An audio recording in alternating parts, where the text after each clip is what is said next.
ప్రైజ్లా దేవుని నామకు వందనాలు కలుగును గాక. ఈరోజు చూస్తున్న ప్రతి బిడ్డలు కూడా చాలా సంతోషపడే మన మాటలు ఈ మాటలు మిమ్మల్ని హత్తుకునే మాటలు ఈ మాటలు.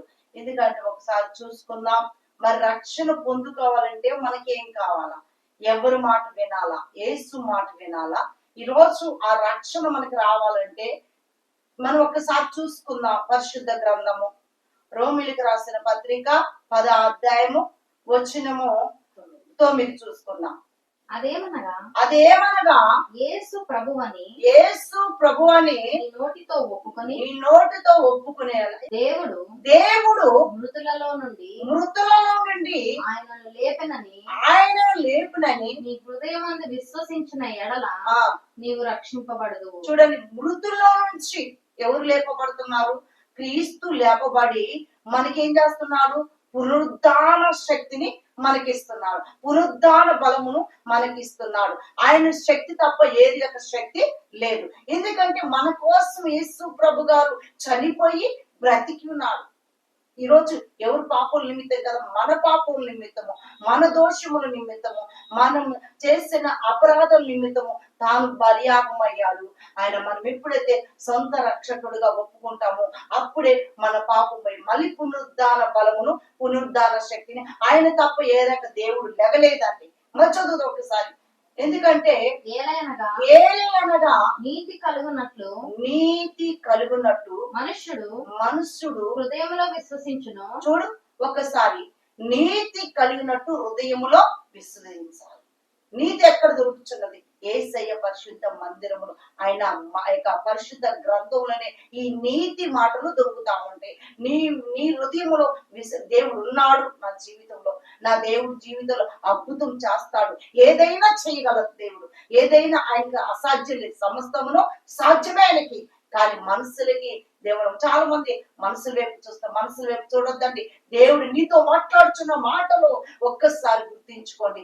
ఈరోజు ఆ విశ్వసించాలా? దేవుడి సన్నిధిలో ఒక గొప్ప కార్యమును చేయబోతాం. చదువుదాం.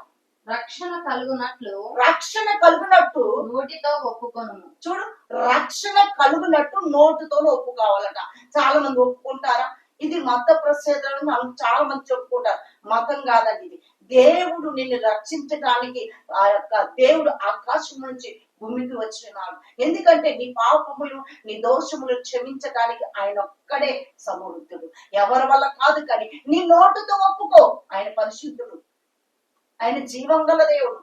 ఆయన ఏదైనా మరి ఒప్పుకొని నీ పాపము జీవితాన్ని వదిలేసి ఆయన వెంబడించుము. దేవుడు గొప్ప కార్యం చేస్తా ఉంటాడు. దేవుడు అద్భుత కార్యాలు జరిగిస్తా ఉంటాడు. చాలా మంది ఒప్పుకోలేమండి.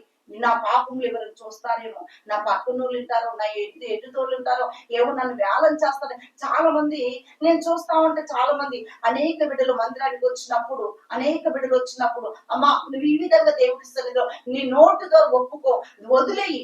దేవుడు నువ్వు అనేక రీతిలో క్షమిస్తాడు. నిన్ను అనేక రీతిలుగా నీకున్న రోగం నుంచి దేవుడు, నీకున్న బలహీనత నుంచి దేవుడు విడుదల చేస్తాడంటే అయ్యో అంటా ఉంటాడు. ఒకరు సిగ్గుపడతా ఉంటాడు. నువ్వు సిగ్గుపడితే దేవుడు సిగ్గుపడుతున్నట్టు. నీకున్న రోగం ఎట్టపోయితే నేను అడుగుతా ఉన్నప్పుడు వాళ్ళు ఏది మాట్లాడరు కానీ మౌనంగా ఉంటారు.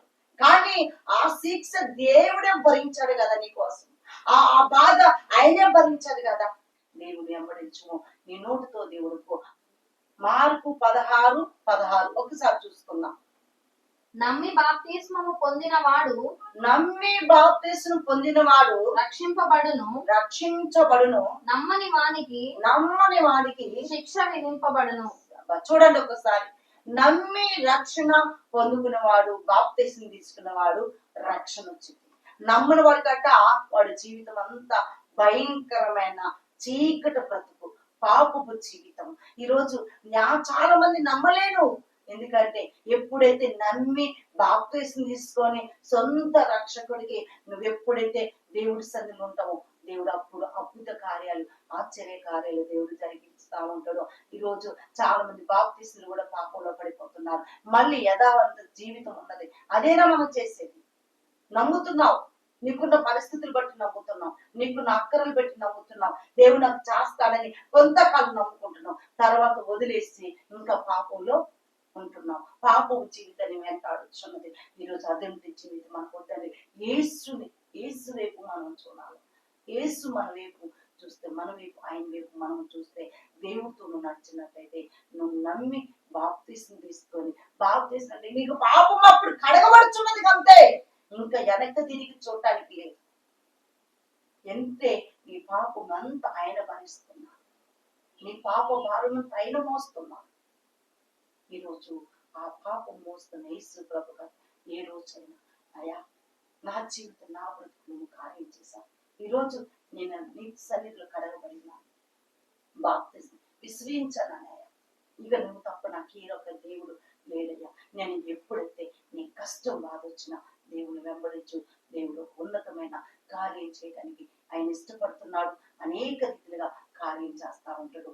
ఈరోజు చాలా మంది అలాంటి పరిస్థితులు లేదు, కానీ ఈరోజు చాలా మోసంగా అనేక రీతిలుగా దేవుడి సన్నిధిలో అనేక జల్సాలు తిరిగి జీవితాలు పాడు చేసుకునే వారుగా ఉంటున్నారు. అలాంటి జీవితం మనకు అవసరం లేదండి.